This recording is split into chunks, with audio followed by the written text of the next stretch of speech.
ಬಾಳೆಗೆ ಎಷ್ಟು ಬಂಡವಾಳ ಹಾಕಬೇಕು ಅಂತ ಖಚಿತವಾಗಿ ಹೇಳೋಕ್ಕಾಗಲ್ಲ. ಕನಿಷ್ಠ 1 ಲಕ್ಷ ರೂಪಾಯಿ ಗ್ಯಾರಂಟಿ ಖರ್ಚು ಬರುತ್ತೆ. ಬಾಳೆ ಬೆಳೆಯೋ ಜಮೀನಿಗೆ ಮೊದಲೇ ಒಂದು ಪ್ರೀ ಪ್ಲಾನ್ ಮಾಡ್ಕೊತೀವಿ. ಹಸಿರೆಲೆ ಗೊಬ್ಬರನ ಹಾಕ್ದಿದ್ದು, ಬೇವಿನ ಹಿಂಡಿ ಹಾಕ್ದಿದ್ದು ನಾನು ಇದುವರೆಗೂ ಯಾವುದೇ ಬೆಳೆ ಇಡಲ್ಲ. ಖರ್ಚು ಎಲ್ಲಿ ಉಳಿಸ್ಬೋದು ಅಂದರೆ ಉತ್ಪಾದನೆ ವೆಚ್ಚ ಕಡಿಮೆ ಮಾಡ್ಕೊಬೋದೇ ನಿಜವಾದ ರೈತನ ಲಕ್ಷಣ. ಡ್ರಿಪ್ ಮಾಡಿಸಿದ್ರೆ ನೀರು 1 ಎಕರೆಗೆ ಫ್ಲಡ್ ಇರಿಗೇಷನ್ ಮಾಡ್ತೀವಲ್ಲ, ಹಾಯಿಸೋ ವಿಧಾನ, ಅದು ಡ್ರಿಪ್ನಲ್ಲಿ 3 ರಿಂದ 4 ಎಕರೆ ಕೊಡ್ಬೋದು. ಎರಡನೇದಾಗಿ ನೀವು ಹಾಯಿಸೋ ವಿಧಾನದಲ್ಲಿ ಎಷ್ಟು ಇಳುವರಿ ತೊಗೊತಾರೆ ಅದಕ್ಕಿಂತಲೂ 20% ಜಾಸ್ತಿ ತೊಗೋಬೋದು.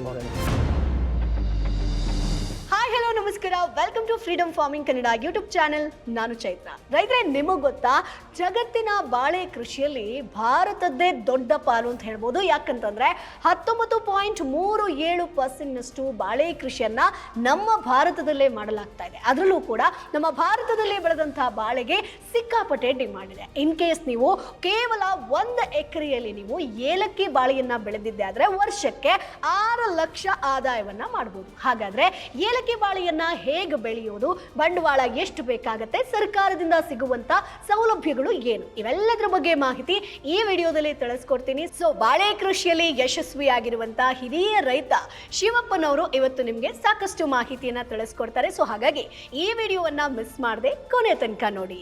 ಮೊದಲನೇದಾಗಿ, ಈಗ ಒಂದು ಬಾಳೆ ಬೆಳಿಬೇಕು ಅಂತ ಆದ್ರೆ ಒಂದು ಇನಿಷಿಯಲಿ ಇನ್ವೆಸ್ಟ್ಮೆಂಟ್ ಅಥವಾ ಬಂಡವಾಳ ಎಷ್ಟು ಬೇಕಾಗ್ಬೋದು ಸರ್?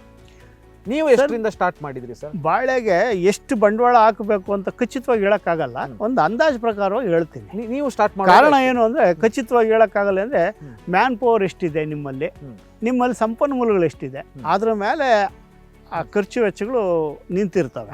ಉದಾಹರಣೆಗೆ ನನ್ನ ಹತ್ರ ಟ್ರ್ಯಾಕ್ಟರ್ ಇದೆ, ಉಳುಮೆ ಮಾಡೋದಕ್ಕೇನು ತೊಂದರೆ ಇಲ್ಲ. ಒಂದು. ಎರಡನೇದಾಗಿ ನಮ್ಮ ಅಕ್ಕಪಕ್ಕ ಇಲ್ಲಿ ನಿಯರೆಸ್ಟು ಇಲ್ಲಿ ಬೇವಿನ ಬೀಜ ಸಿಗ್ತವೆ ಸಂತೆ ಒಳಗೆ, ಅಲ್ಲಿ ಕೊಂಡ್ಕೊಂಬಂದು ನಮ್ಮ ಮನೆ ಮುಂದೆ ಕಣ ಮಾಡಿದ್ದೀನಿ, ಟ್ರ್ಯಾಕ್ಟರ್ ಓಡಾಡಿಸ್ಬಿಟ್ಟು ಅದು ಹೊಡೆದ್ಬಿಟ್ಟು ಮಣ್ಣಿಗೆ ಹಾಕ್ತೀನಿ. ನಮ್ಮ ಕಾಸ್ಟ್ ಆಫ್ ಪ್ರೊಡಕ್ಷನ್ ಕಡಿಮೆ ಬಿತ್ತು. ಎರಡನೇದಾಗಿ ನನ್ನ ಹತ್ರ ಮದರ್ ಪ್ಲಾಂಟ್ ತೊಗೊಂಡೋಗ್ತಾರೆ, ಸಕ್ಕರು ತೊಗೊಂಡೋಗ್ತಾರೆ. ಅದು ಸಸಿ ನನಗೆ ಸ್ವಲ್ಪ ಇರೋದ್ರೊಳಗೆ ಕಡಿಮೆ ರೇಟ್ ನೋಡಿ 1-2 ರೂಪಾಯಿ ಕಡಿಮೆ ಕೊಡ್ತಾರೆ. ಖಚಿತವಾಗಿ 22 ರೂಪಾಯಿ ಬೇರೆಯವ್ರಿಗೆ, ನಂಗೆ 20 ರೂಪಾಯಿ ನಾನೇನು ಕೇಳಲ್ಲ ಅವ್ರಿಗೆ. ಮದರ್ ಪ್ಲಾಂಟ್ ನಾನು ಕೊಟ್ಟಿರ್ತೀನಿ, ಅದೇ ಮದರ್ ಪ್ಲಾಂಟಿಂದ ವಾಪಸ್ ಕೊಡ್ತಾರೆ ನನಗೆ. ಹಾಗಾಗಿ ನನಗೆ ಖರ್ಚು ವೆಚ್ಚ ಸ್ವಲ್ಪ ಕಡಿಮೆ ಬೀಳ್ತವೆ. ಬೇರೆಯವ್ರಿಗೆ ಮ್ಯಾನ್ ಪವರ್, ನಿಮ್ಮ ಮನೇಲಿ ಲೇಬರ್ ಇಲ್ಲ ಅಂತಿದ್ರೆ ಬೇರೆಯವ್ರನ್ನ ಅವಲಂಬಿಸ್ಕೋಬೇಕು. ನೀವು ಕೆಲಸ ಮಾಡಲ್ಲ, ಫಿಸಿಕಲ್ ವರ್ಕ್ ಅಂದರೆ ಬೇರೆಯವ್ರನ್ನ ಅವಲಂಬಿಸ್ಬೇಕು. ಕಾಸ್ಟ್ ಆಫ್ ಪ್ರೊಡಕ್ಷನ್ ಜಾಸ್ತಿ ಬರುತ್ತೆ. ಎಲ್ಲ ಮಾಡಿದ ನನ್ನ ಲೆಕ್ಕದಲ್ಲಿ ನಮಗೆ ಕನಿಷ್ಠ 1 ಲಕ್ಷ ರೂಪಾಯಿ ಗ್ಯಾರಂಟಿ ಖರ್ಚು ಬರುತ್ತೆ 1 ಎಕರೆ. ರಸಗೊಬ್ಬರಗಳು ಕೊಡೋದು, ಟೇಪ್ ಕಟ್ಸೋದು, ಕಳೆ ತೆಗೆಸೋದು, ಎಲ್ಲಕ್ಕಿಂತಲೂ ದೊಡ್ಡ ಕೆಲಸ ಅಂದರೆ ಆ ಮರಿಗಳು ತೆಗೆದಾಕೋದು. ಮರಿಗಳು ಕೊಯ್ದಾಕ್ತಾ ಇರಬೇಕು. ಆ ಮರಿಗಳು ಬರೋದೇ ಕನಿಷ್ಠ 20 ದಿವಸಕ್ಕೆ ಒಂದು ಸರ್ತಿ ಮರಿ ತೆಗಿತಾ ಇರಬೇಕು. ಅದೇ ಸ್ವಲ್ಪ ದೊಡ್ಡ ಖರ್ಚು ಬಂದರೆ, ಇನ್ನೇನು ಬೇರೆ ಅಂತ ಖರ್ಚು ಬರೋಲ್ಲ. ಒಂದು, ನಾವು ಮೊದಲೇ ಪ್ರೀ ಪ್ಲಾನ್ ಮಾಡ್ಕೊಂಡಿರ್ತೀವಿ. ಬಾಳೆ ಬೆಳೆಯೋ ಜಮೀನಿಗೆ ಮೊದಲೇ ಒಂದು ಪ್ರೀ ಪ್ಲಾನ್ ಮಾಡ್ಕೊತೀವಿ. ಹಸಿರೆಲೆ ಗೊಬ್ಬರನ ಹಾಕ್ದಿದ್ದು, ಬೇವಿನ ಹಿಂಡಿ ಹಾಕ್ದಿದ್ದು ನಾನು ಇದುವರೆಗೂ ಯಾವುದೇ ಬೆಳೆ ಇಡಲ್ಲ. ಪ್ರತಿಯೊಂದು ಬೆಳೆಗೂ ಮೊದಲನೇ ಉಳುಮೆ ಮಾಡಿಬಿಟ್ಟು 1 bag single super phosphate, 1 bag urea ಹಾಕಿ ಕನಿಷ್ಠ 20 kg ಸೆಣಬಿನ ಬೀಜ ಚೆಲ್ತೀನಿ. ಸೆಣಬು ಹಾಕಿಬಿಟ್ಟು ಅದು 50 ರಿಂದ 60 ದಿವಸಕ್ಕೆ ಹೂ ಬಂದು ಕಾಯ ಆಗೋ ಹಂತದಲ್ಲಿ ಅದನ್ನು ಮಣ್ಣಿಗೆ ಸೇರಿಸ್ಬಿಡ್ತೀನಿ. ಸರ್, ಇವಾಗ ನಾನು ಕೇಳೋದೇನೆಂದರೆ, ಈಗ ನೀವು ಫಸ್ಟಿಗೆ 1 ಎಕರೆಯಲ್ಲಿ ಸ್ಟಾರ್ಟ್ ಮಾಡಿದ್ರಲ್ಲ, ಆವಾಗ ನಿಮಗೆ ಎಷ್ಟು ಇನ್ವೆಸ್ಟ್ಮೆಂಟ್ ಬಿದ್ದಿರ್ಬೋದು? ಕನಿಷ್ಠ ಆಗ ಒಂದು 40-45 ಸಾವಿರ ರೂಪಾಯಿ ಇನ್ವೆಸ್ಟ್ಮೆಂಟ್ ಆಗುತ್ತೆ. ಹೌದು. ಎಷ್ಟು ವರ್ಷದ ಹಿಂದೆ ಇದು? ಕನಿಷ್ಠ 86-87ನೇ ಇಸ್ವಿ ಒಳಗೆ. 86-87. ಓಕೆ. ಆವಾಗ ನಿಮಗೆ ಒಂದು 40,000 ರೂಪಾಯಿ ಬಿದ್ದಿದೆ. ಅಂದ್ರೆ ಮೈನ್ ಆಗಿ ನಿಮಗೆ ಖರ್ಚಾಗೋದು ಒಂದು ಲ್ಯಾಂಡ್ ಪ್ರಿಪರೇಷನ್ ಮಾಡೋದು, ಲ್ಯಾಂಡ್ ಪ್ರಿಪರೇಷನ್, ಅದಾದ್ಮೇಲೆ ಬೇವಿನ ಹಿಂಡಿ ಖರೀದಿ ಮಾಡೋದು, ಗಿಡಗಳು ಖರೀದಿ ಮಾಡಬೇಕು, ಅದಾದ್ಮೇಲೆ ರಸಗೊಬ್ಬರಗಳು ಕೊಡಬೇಕು. ರಸಗೊಬ್ಬರ, ಕೊಟ್ಟಿಗೆ ಗೊಬ್ಬರ ಕೊಟ್ಟಿರ್ತೀವಿ, ಎಲ್ಲ ಕೊಟ್ಟಿರ್ತೀವಿ. ಅವಶ್ಯಕತೆ ಏನಂದ್ರೆ ಎಷ್ಟು ಬೇಕೋ ಇವಾಗ ಸಾವಯವ ಕೃಷಿಯಲ್ಲಿ ಬೆಳೆದ್ರೆ ಇಳುವರಿ ಜಾಸ್ತಿ ಬರಲ್ಲ. ಪ್ರೈಮರಿ ಒಳಗೆ 7-8 ವರ್ಷ ಸಾವಯವದ ಬಗ್ಗೆ ಗೊತ್ತಿದೆ ನನಗೆ. ನಾನು ಹಣಕಾಸಿನ ಕೊರತೆ ಇರೋದನ್ನ ನಾನು ಸಾವಯವನ ಸಂಪೂರ್ಣ ಸಾವಯವ ಕೃಷಿ ಮಾಡಲ್ಲ. ರಸಗೊಬ್ಬರಗಳು ಕೊಡ್ತೀನಿ, ಅಂದ್ರೆ ಕಡಿಮೆ ಕೊಡ್ತೀನಿ. ಆಮೇಲೆ ಬಾಳೆ ಗಿಡ ದೊಡ್ಡದಾದ್ಮೇಲೆ ಅದಕ್ಕೆ ಏನೋ ಇದು ಟೇಪ್ ಕಟ್ಟೋದೊಂದು, ಈ ಮೈಕ್ರೋ ನ್ಯೂಟ್ರಿಯೆಂಟು, ಮೇಜರ್ ನ್ಯೂಟ್ರಿಯೆಂಟು ಕೆಲವು ಸ್ಪ್ರೇ ಕೊಡ್ತೀನಿ. ಅದಾದ್ಮೇಲೆ ಕೆಲವು ಈ ಗಾಳಿ ಹೊಡೆತಕ್ಕೆ, ಅದು ಈಗ ಗಾಳಿ ಬೀಸಿದಾಗ ಈ ಆಚೆ ಕಡೆಯಿಂದ ವೈರಸ್ ಬರುತ್ತೆ, ಆ ಸಿಗಟೋಕ ಅಂತ ಒಂದು ವೈರಸ್ ಬರುತ್ತೆ, ಅದಕ್ಕೆ ಔಷಧಿ ಹೊಡಿಬೇಕು. ತಿರ್ಗಾ ಕಾಂಡ ತಿನ್ನೋ ಹುಳ ಬೀಳುತ್ತೆ, ಕಪ್ಪು ಮೂತಿ ಹುಳ ಅಂತ, ಅದಕ್ಕೆ ಸ್ವಲ್ಪ ಔಷಧಿಗಳು. ಟೋಟಲ್ ಆಗಿ ನಿಮ್ಮ ಒಂದು ವ್ಯಾಲ್ಯೂಯೇಷನ್ 1 ಲಕ್ಷ ರೂಪಾಯಿ ಬರುತ್ತೆ. 1 ಎಕರೆಗೆ 1 ಲಕ್ಷ ಖರ್ಚು ಬಂದೇ ಅಂತ. ಸೊ ಮಿನಿಮಮ್ ಅಂದ್ರೆ ಎಷ್ಟರಿಂದ ಸ್ಟಾರ್ಟ್ ಮಾಡ್ಬೋದು ಸರ್? ಈಗ 1 ಲಕ್ಷ ಸಹ ಕಷ್ಟ ಆಗುತ್ತೆ ಅಂತ ಹೇಳಿದ್ರೆ ಎಲ್ಲಿ ಖರ್ಚನ್ನು ಅವಾಯ್ಡ್ ಮಾಡ್ಬೋದು, ಎಲ್ಲಿ ನಾವು ಖರ್ಚು ಉಳಿಸ್ಬೋದು ಅಂತ ಅನ್ಸುತ್ತೆ ನಿಮಗೆ? ಖರ್ಚು ಎಲ್ಲಿ ಉಳಿಸ್ಬೋದು ಅಂದರೆ ಉತ್ಪಾದನಾ ವೆಚ್ಚ ಕಡಿಮೆ ಮಾಡ್ಕೊಬೋದೇ ನಿಜವಾದ ರೈತನ ಲಕ್ಷಣ. ಉತ್ಪಾದನಾ ವೆಚ್ಚ ಕಡಿಮೆ ಮಾಡ್ಕೊಬೇಕು. ಎಲ್ಲೆಲ್ಲಿ ಕಡಿಮೆ ಮಾಡ್ಕೋಬೋದು ಅಂದರೆ, ನೀವು ಹಸಿರಲ್ಲಿ ನಿಮ್ಮಲ್ಲಿ ಕೊಟ್ಟಿಗೆ ಗೊಬ್ಬರ ಲಭ್ಯತೆ ಇಲ್ಲ, ನಮ್ಮ ಕಡೆ ಸಿಗೋದೇ ಇಲ್ಲ ಅಂದಾಗ ನೀವೇನು ಮಾಡಬೇಕು, ಹಸಿರೆಲೆ ಗೊಬ್ಬರಗಳನ್ನ ಹಾಕ್ಕೊಂಡು ಮಲ್ಚ್ ಮಾಡಬೇಕು ಒಂದು ಸಾರ್ತಿ. ಆಮೇಲೆ ಒಂದು 15-20 ದಿವಸ ಸಮಯದಲ್ಲಿ ಮತ್ತೆ ಇನ್ನೊಂದು ಮಲ್ಚ್ ಮಾಡಬೇಕು. ಮೊದಲು ಸೆಣಬಾಕ್ತೀರಾ ಅಂತ ಇಟ್ಕೊಳ್ಳಿ, ತಿರುಗಿ ಡಯಾಂಚ ಹಾಕ್ಬೋದು. ಅದು ನಮ್ಗೆ ಸಿಗಲಿಲ್ಲ, ಲಭ್ಯತೆ ಇಲ್ಲ ಅಂದ್ರೆ ಉರುಳಿ ಹಾಕ್ಬೋದು, ಅಲಸಂದಿ ಹಾಕ್ಬೋದು, ದ್ವಿದಳ ಧಾನ್ಯಗಳು ಯಾವೇ ಹಾಕಿದ್ರೆ ಅದು ಮಲ್ಚ್ ಮಾಡ್ಕೊಬೋದು. ಸೊ ರೈತರೆ, ಈಗ ಏಲಕ್ಕಿ ಬಾಳೆಯನ್ನ ಬೆಳಿಬೇಕು ಅಂತಂದ್ರೆ ಇದರ ಬಗ್ಗೆ ನಿಮ್ಗೆ ಸಾಕಷ್ಟು ಮಾಹಿತಿ ಬೇಕಾಗುತ್ತೆ. ಅಂದ್ರೆ ನಾಟಿ ವಿಧಾನ ಆಗಿರ್ಬೋದು, ನೀರಾವರಿ ಎಷ್ಟು ಬೇಕಾಗುತ್ತೆ, ಗೊಬ್ಬರ ಏನೇನು ಕೊಡಬೇಕು, ಇಳುವರಿ ಆಗಿರ್ಬೋದು, ಮಾರ್ಕೆಟ್ ಎಲ್ಲಿದೆ, ಇವೆಲ್ಲದರ ಬಗ್ಗೆ ಮಾಹಿತಿ ಬೇಕು ಅಂತಂದ್ರೆ ಈಗಲೇ ಫ್ರೀಡಮ್ ಆ್ಯಪ್ ಅನ್ನ ಡೌನ್ಲೋಡ್ ಮಾಡಿ ಏಲಕ್ಕಿ ಬಾಳೆಯನ್ನ ಹೇಗೆ ಬೆಳಿಬೇಕು ಅನ್ನೋದ್ರ ಬಗ್ಗೆ ಸುಮಾರು 2.5 ಗಂಟೆಯ ಸಂಪೂರ್ಣ ಕೋರ್ಸ್ ಇದೆ. ಇಲ್ಲಿ ನಿಮ್ಗೆ A to Z ಮಾಹಿತಿ ಸಿಗುತ್ತೆ. ಲೇಬರ್ ವಿಚಾರಕ್ಕೆ ಅಂದ್ರೆ ನೀವು ಹೊಂಡ ತೆಗೆಯೋದು, ಇದರಲ್ಲಿ ಡ್ರಿಪ್ ಮಾಡಿಸೋದ್ರಿಂದ ಬಹಳ ಅನುಕೂಲಗಳಿವೆ. ಡ್ರಿಪ್ ಮಾಡಿಸಿದ್ರೆ ನೀರು 1 ಎಕರೆಗೆ ಫ್ಲಡ್ ಇರಿಗೇಷನ್ ಮಾಡ್ತೀವಲ್ಲ, ಹಾಯಿಸೋ ವಿಧಾನ, ಅದು ಡ್ರಿಪ್ನಲ್ಲಿ 3-4 ಎಕರೆ ಕೊಡ್ಬೋದು ನೀರು. ಎರಡನೇದಾಗಿ ನೀವು ಹಾಯಿಸೋ ವಿಧಾನದಲ್ಲಿ ಎಷ್ಟು ಇಳುವರಿ ತಗೊಂತಾರೆ ಅದಕ್ಕಿಂತಲೂ 20% ಜಾಸ್ತಿ ತಗೋಬೋದು ಇದರಲ್ಲಿ ಡ್ರಿಪ್ ಇರಿಗೇಷನಲ್ಲಿ. ಕಾರಣ ಏನು ಅಂದರೆ, ನೀರು ಒಂದು ಭಾರವಾದ ವಸ್ತು. ನೀರು ಹರಿದು ಭೂಮಿ ಗಟ್ಟಿ ಬಂದ್ಬಿಡುತ್ತೆ. ಗಟ್ಟಿ ಬಂದು ಏರೇಷನ್ ಆಗಲ್ಲ, ಅಂದರೆ ಗಾಳಿ ಆಡುವಿಕೆ ಕಡಿಮೆ ಆಗಿಬಿಡುತ್ತೆ. ಇದು ತೊಟ್ಟ ಒಂದು ಸಣ್ಣಗೆ ತೊಟ್ಟಿಗ್ತಾ ಇದ್ದಾಗ ನೀರು ಒಳಕ್ಕೆ ಹೋದಂಗೆಲ್ಲ ಭೂಮಿ ಮೇಲಕ್ಕೆ ಬರ್ತಾ ಇರುತ್ತೆ, ಗಾಳಿ ಚೆನ್ನಾಗಿ ಆಡುತ್ತೆ, ಏರಿಯೇಷನ್ ಬಟ್ ಇದು ಕಾಸ್ಟ್ ಕಟ್ಟಿಂಗ್ ಅಲ್ಲೂ ಇದು ಹೌದು ಇಂಪಾರ್ಟೆಂಟ್. 30,000 ರೂಪಾಯಿ 40,000 ರೂಪಾಯಿ ಬರೀ ಡ್ರಿಪ್ಗೆ ಬರುತ್ತೆ ಖರ್ಚು. ಅದರಿಂದ ಖಂಡಿತವಾಗಿ ನನ್ನ ಅನಾಲಿಸಿಸ್ ಪ್ರಕಾರವಾಗಿ ಒಂದೇ ಬೆಳೆಯಲ್ಲೇ ಬಂದ್ಬಿಡುತ್ತೆ ಆ 30,000-40,000 ರೂಪಾಯಿ ನಿಮ್ಗೆ ಎಕ್ಸ್ಟ್ರಾ. ಗೊತ್ತಾಯ್ತು. ಅಂದರೆ ನೀವು ಸ್ಟ್ಯಾಟಿಸ್ಟಿಕ್ಸ್ ಇಟ್ಟಿರಬೇಕು. ಒಂದು ಹಾಯಿಸೋ ವಿಧಾನದಲ್ಲಿ ಮಾಡಿರಬೇಕು, ಇನ್ನೊಂದು ಡ್ರಿಪ್ ಇರಿಗೇಷನಲ್ಲಿ ಮಾಡಿರಬೇಕು, ಪ್ರಾಯೋಗಿಕವಾಗಿ ಮಾಡಬೇಕು. ನಾನು ರೈತ ಅಂದ ಮೇಲಕ್ಕೆ ಸ್ವಲ್ಪ ಟೆಕ್ನಾಲಜಿ ಯೂಸ್ ಮಾಡ್ಕೋಬೇಕು. ಹೌದಾ, ಸರಿನಾ, ನಾನು ಹೇಳಿದ್ದು ಸರಿನಾ ಅಂತ ಅನಾಲಿಸಿಸ್ ಮಾಡಿರಿ.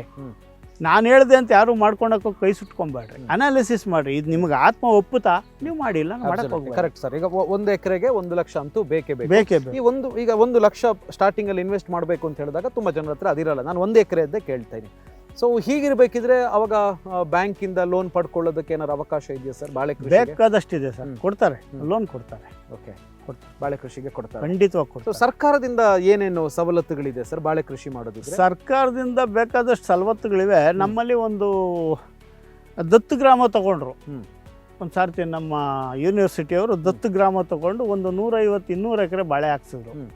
ಸರ್ಕಾರನೇ ಎಲ್ಲ ಸವಲತ್ತು ಕೊಟ್ಟರು, ಸೂಪರ್ವಿಷನ್ ಕೊಟ್ಟರು. ಎವ್ರಿ 15 days ಒನ್ಸ್ ಬಂದು ತಜ್ಞನ ಕರ್ಕೊಂಡು ಬಂದು ಮಾತಾಡಿಸ್ತಾಯಿದ್ರು. ಅಲ್ಲಿ ಫೀಲ್ಡಲ್ಲೇ ಮಾಡ್ತಾಯಿದ್ರು. ಓಕೆ, ಬಹಳ ಇದರಿಂದ ನಮ್ಮ KVK ಕೃಷಿ ವಿಜ್ಞಾನ ಕೇಂದ್ರ ಅವರು, IAHRನವರು, ಎಲ್ಲ ಇಲಾಖೆ ಮುಖ್ಯಸ್ಥರೆಲ್ಲ ಬರ್ತಾಯಿದ್ರು. ಸಂಪರ್ಕ ಪ್ರತಿಯೊಂದು ಯಾರನ್ನ ಕೇಳಿದ್ರು ಹೇಳ್ತಾರೆ. ಸಿಗಾಟೋಕ ಅಂದ್ರೇನು, ಪನಾಮ ಅಂದ್ರೇನು, ಏನೋ ಔಷಧಿ ಕೊಡಬೇಕು, ಸೂಕ್ಷ್ಮಾಣುಜೀವಿಗಳು ಹೆಂಗೆ ಕೆಲಸ ಮಾಡ್ತವೆ, ಟ್ರೈಕೋಡರ್ಮಾ, ಸುಡೋಮೋನಸ್, ಫೆಸ್ಲೋಮೆಸ್, ಇದ್ರ ಬಗ್ಗೆ ಬಹಳ ವಿಸ್ತಾರವಾಗಿ ಹೇಳ್ಕೊಟ್ರು. ನಮ್ಮ KVK ಅವರಂತೂ ಅವಾಗ ನಮ್ಮ ದತ್ತು ಗ್ರಾಮ ತಗೊಂಡಾಗ 2 ವರ್ಷ ಪ್ರತಿದಿನ ನಮ್ಮ ಸಂಪರ್ಕದಲ್ಲಿ. ಅದು ಇಲ್ಲಿದ್ದಾಯ್ತು ಸರ್. ಈಗ ಫಾರ್ ಎಕ್ಸಾಂಪಲ್ ನಾನು 1 ಎಕರೆ ಜಾಗದಲ್ಲಿ ಬಾಳೆ ಕೃಷಿ ಮಾಡಬೇಕು ಅಂತೇಳಿ ಆಸ್ ಎ ಇಂಡಿವಿಜುವಲ್ ಬಂದಾಗ ಸರ್ಕಾರದಿಂದ ಏನು ಫೆಸಿಲಿಟಿ ಸಿಗುತ್ತೆ ಸರ್? ಸರ್ಕಾರದಿಂದ ಡ್ರಿಪ್ಗೆ ಸಬ್ಸಿಡಿ ಕೊಡ್ತಾರೆ. ನರೇಗಾ ಯೋಜನೆಯಲ್ಲಿ ಕೊಡ್ತಾರೆ ಅಂದ್ರೆ ನಾನೇನು ತಗೊಳ್ಳಿಲ್ಲ. ನರೇಗಾ ಯೋಜನೆಯಲ್ಲಿ ಸಸಿ ನೆಡೋದಕ್ಕೂ ಅದಕ್ಕೆಲ್ಲ ಬಿಲ್ ಸಪ್ಲೈ ಮಾಡಿ ಲೇಬರ್ದು ಏನೋ ಜಾಬ್ ಕಾರ್ಡ್ ಅದೆಲ್ಲ ಮಾಡಿಸಿ ಕೊಡ್ತಾರೆ ಅಂತ ನಾನು ಅವೆಲ್ಲ ಮಾಡ್ಸಕ್ಕೆ ಕೊಡ್ತಾರೆ. ಇನ್ಶೂರೆನ್ಸ್ ಏನಾದರೂ ಇದೆಯಾ ಸರ್ ಇದಕ್ಕೆ? ಇರಬೇಕು ಸರ್, ಇನ್ಶೂರೆನ್ಸ್ ಇದೆ, ಆದರೆ ನಾನು ಮಾಡಿಸಿಲ್ಲ. ಯಾಕೆ ಮಾಡ್ಸಕ್ಕೆ ಹೋಗಿಲ್ಲ ಅಂದರೆ ನನಗೆ ಓಡಾಟಕ್ಕೆ ಸಮಯದ ಅಭಾವ ಜಾಸ್ತಿ. ಇಲಾಖೆಗಳನ್ನ ಅಲಿಬೇಕು ಅಂದರೆ ಅದರಷ್ಟು ಕಷ್ಟದ ಕೆಲಸ. ಇಂಥ ಉರಿ ಬಿಸಿಲಲ್ಲಿ 42 ಡಿಗ್ರಿ ಬಿಸಿಲಲ್ಲಿ ಕೆಲಸ ಮಾಡಿದ್ರೆ ಮಾಡ್ತೀನಿ. ಸರ್ಕಾರಿ ಆಫೀಸ್ಗಳಿಗೆ ಹೋಗಿ ಕೆಲಸ ಮಾಡಿಸ್ಕೋಬೇಕಂದ್ರೆ ಕಷ್ಟದ ಕೆಲಸ. ಅದಕ್ಕೆ ನಾನು ಆದಷ್ಟು ಅಂಥದ್ರಿಂದ ದೂರ. ನೀವು ಟೋಟಲ್ ಆಗಿ ಈಗ 10 ಎಕರೆಯಲ್ಲಿ ಏನು ಏಲಕ್ಕಿ ಬಾಳೆ ಹಾಕಿದ್ದೀರಿ, ನಿಮಗೆ ಲ್ಯಾಂಡ್ ನಿಮ್ಮದೇ ಆಗಿರೋದ್ರಿಂದ ಎಕ್ಸ್ಟ್ರಾ ಈ ಫಸ್ಟಿಂದ ನೆಲ ಸರಿ ಮಾಡಿ ಗೊಬ್ಬರ ಹಾಕಿ ಬಾಳೆ ಬೆಳೆಯೋದಕ್ಕೆ ಟೋಟಲ್ ನೀವು ಬಂಡವಾಳ ಎಷ್ಟು ಹಾಕಿದ್ದೀವಿ ಸರ್ 10 ಎಕರೆಗೆ? ಸರ್ ಅದು ಒಂದು 12-13 ಲಕ್ಷ ಆಗಿರ್ಬೋದು ಸರ್. 12-13 ಲಕ್ಷ ಇನ್ನೂ ಜಾಸ್ತಿನೇ ಆಗಿರಬೇಕು. ಡ್ರಿಪ್ದೇ ಒಂದು 4-4.5 ಲಕ್ಷ ಆಯಿತು. ನಾನೇನು ಸಬ್ಸಿಡಿ ತಗೊಂಡಿಲ್ಲ. ಸೊ ಒಂದ್ ಎಕರೆ ಇರುವಂತವ್ರು ಖಂಡಿತವಾಗ್ಲೂ ಅದನ್ನ ಯೂಸ್ ಖಂಡಿತವಾಗಿ ಮಾಡ್ಕೊಬೋದು. 1 ಎಕರೆಯಲ್ಲಿ 5 ಎಕರೆಯಲ್ಲಿ ಮಾಡ್ಬೋದು. ಬಂಡವಾಳ ಕಡಿಮೆ ಮಾಡಬೇಕು ಅಂತ ಹೇಳಿದ್ರೆ ಇದಕ್ಕೆ ಏನೋ ಗವರ್ಮೆಂಟ್ ಫೆಸಿಲಿಟಿಯನ್ನು ಪಡ್ಕೊಳ್ಬೋದು, ಸಬ್ಸಿಡಿ ತಗೊಳ್ಬೋದು. ಆಮೇಲೆ ಡ್ರಿಪ್ ಇರಿಗೇಷನ್ಗೆ ಅದಕ್ಕೂ ಕೂಡ ಸಬ್ಸಿಡಿ ಕೊಡ್ತಾರೆ ಅಲ್ವಾ ಸರ್? ಪ್ಲಾಂಟ್ ಮಾಡಿ ಅದಕ್ಕೂ ಇನ್ಶೂರೆನ್ಸ್ ಕೂಡ ಮಾಡ್ಬೋದು. ಇನ್ಶೂರೆನ್ಸ್ ಇದೆ. ಈ ನ್ಯಾಚುರಲ್ ಕೆಲಾಮಿಟೀಸು, ಈ ಮುಂಗಾರಿನಲ್ಲಿ ಬಿರುಗಾಳಿಗಳು ಸಿಕ್ಕಾಪಟ್ಟೆ ಬರ್ತವೆ, ಒಂದು ಝೀರೋ ಆಗಿಬಿಡುತ್ತೆ, ಫ್ಯೂ ಸೆಕೆಂಡ್ಸಲ್ಲೇ ಝೀರೋ. ಈ ನಮ್ಮಲ್ಲಿ ಏನೋ ಟ್ವಿಸ್ಟ್ ಅಂತ ಬರುತ್ತೆ. ಇವಾಗ ನೀವೇ 2 ವೀಲರಲ್ಲೋ 4 ವೀಲರಲ್ಲಿ ಹೋಗ್ತಾ ಇರ್ತಾರೆ 200 ಕಿಲೋಮೀಟರ್ ಸ್ಪೀಡ್ನಾಗೆ, ಸಡನ್ ಬ್ರೇಕ್ ತುಳಿದ್ರೆ ಒಂದು ಪಲ್ಟಿ ಹೊಡಿತೈತೆ, ಇಲ್ಲ ಅಂದ್ರೆ ಉಲ್ಟಾ ಹೊಡ್ಬಿಡ್ತೈತೆ. ಕರೆಕ್ಟ್. ಹಂಗೆ ಈ ಟ್ವಿಸ್ಟ್ ಅಂತ ಬರುತ್ತೆ ಗಾಡಿ ಒಳಗೆ. ಆ ಟ್ವಿಸ್ಟ್ ಬಂದಾಗ ಝೀರೋ, ಫ್ಯೂ ಸೆಕೆಂಡ್ಸಲ್ಲೇ ಆಗಿಬಿಡ್ತೈತೆ. ಅಂಥದಕ್ಕೆ ಅವಕಾಶಗಳು ಸರ್ಕಾರ ಎಲ್ಲ ಕೊಟ್ಟಿದೆ.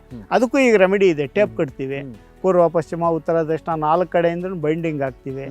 100% ಸೇಫ್ಟಿ ಅದು. S, super. ಸೊ ಸರ್ಕಾರದ ಸವಲತ್ತುಗಳನ್ನು ಬಳಸ್ಬೋದು ಅಂತ ಹೇಳಿದ್ರಿ. ಸೊ ನೀವು ಈಗ ಇನ್ವೆಸ್ಟ್ ಮಾಡುವಂಥವ್ರಿಗೆ ಏನು ಹೇಳ್ತೀರಿ? ಇನ್ವೆಸ್ಟ್ ಮಾಡುವಾಗ ಏನೇನು ನೋಡಬೇಕು ಅಂತ ಹೇಳ್ತೀರಿ? ಅಂದರೆ ಬಂಡವಾಳ ಈಗ ಖಾಲಿ ನಿಮ್ಮ ನೋಡಿಬಿಟ್ಟು ನಾನು 1 ಎಕರೆಯಲ್ಲಿ ಬಾಳೆ ಬೆಳಿತೀನಿ ಅಂತ ಹೇಳಿ ಬಂದವರಿಗೆ ಅಲ್ಲಿ ದುಡ್ಡು ಹಾಕೋದಕ್ಕಿಂತ ಮುಂಚೆ ಏನು ಸಜೆಷನ್ ಮಾಡ್ತೀರಿ? ಒಂದು ನಮ್ಮ ಮಣ್ಣು ಹೇಗಿದೆ ಅಂತ ನೋಡಬೇಕು. ಫಿಸಿಕಲ್ ಸ್ಟ್ರಕ್ಚರ್ ಅಂತ ಕರಿತೀವಿ, ಭೌತಿಕ ಲಕ್ಷಣಗಳು, ನಮ್ಮ ಮಣ್ಣು ಹೇಗಿದೆ. ಸೊ ಈ ಒಂದು ವಿಡಿಯೋ ನಿಮಗೆ ಯೂಸ್ಫುಲ್ ಆಗಿರುತ್ತೆ ಅಂತ ಅನ್ಕೊಳ್ತೀನಿ. ಮುಂದಿನ ವಿಡಿಯೋದಲ್ಲಿ ಮತ್ತಷ್ಟು ಕೃಷಿ ಐಡಿಯಾ ಜೊತೆ, ಮತ್ತಷ್ಟು ಮಾಹಿತಿ ಜೊತೆ ನಾನು ನಿಮ್ಮ ಮುಂದೆ ಹಾಜರಿರ್ತೀನಿ. Bye bye.